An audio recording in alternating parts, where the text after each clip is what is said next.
So I'm Robert, and this is Susie Ersprung, and we took our family to Guatemala this June in the summer of 2022. As we got to Guatemala and we met our local church partner, Pastor Lopez and his family and his broader team, it was extremely clear that they had a deep heart for Jesus, and that was just a testimony to us and our family and everybody that saw them. My name's Collier Ersprung. I'm Kate Ersprung, and we went to Guatemala this summer. Tell me what you want to do. I did it once. Most of the time I was installing the stoves, but the one time I did, I just used this light and shined it in their eyes and checked for cataracts, and then kind of helped hold up the sign to see if they needed glasses or not.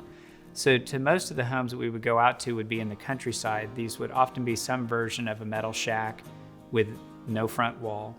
They'd be open to a beautiful countryside, but they would be cooking on an open fire inside there. And if you looked at the roof, it would look like there was icicles of soot hanging from the roof. Now in the medical clinic, you'd be full of people with eye problems and breathing problems, and you're not surprised if they're breathing smoke all day, 3 meals a day. So we would put in a stove that would have a chimney that would allow egress of the smoke in a much more safe way. And they would look at it with a little degree of puzzlement as, why are you here for me?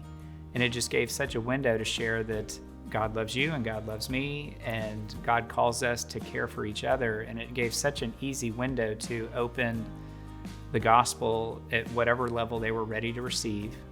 Can you tell me something that God taught you on the trip? Be grateful, as I didn't realize people lived on dirt floors, and it's really common where we were in Guatemala, and you take everything for granted whenever you have. I mean, even just where we live, you take everything for granted. So just be grateful is what it taught me.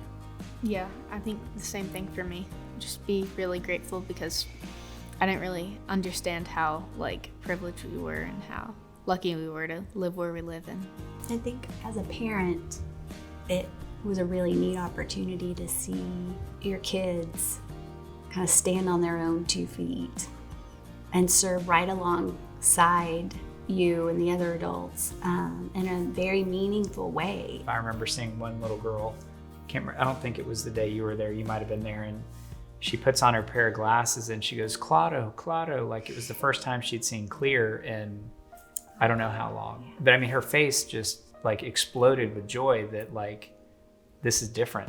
That church there just really did model, we're going to serve well and we're going to trust God, and I'm not going to be consumed by it. And I'm still going to take care of my own personal spiritual relationship with God first, and then out of that is going to flow a spirit of service. Their ability to model that for me was good, because I can find it easy to get stuck in my competence and my accomplishments and what do I bring and how do I lead or whatever. And those aren't bad things, but they don't need to be an ultimate thing. The ultimate thing needs to be my ability to surrender and trust in God's calling and to serve. It was a great place to see others doing that and to learn from that, and to have that modeled well for me to say, yes, that's where I need to be, and don't get distracted by what's easy for me.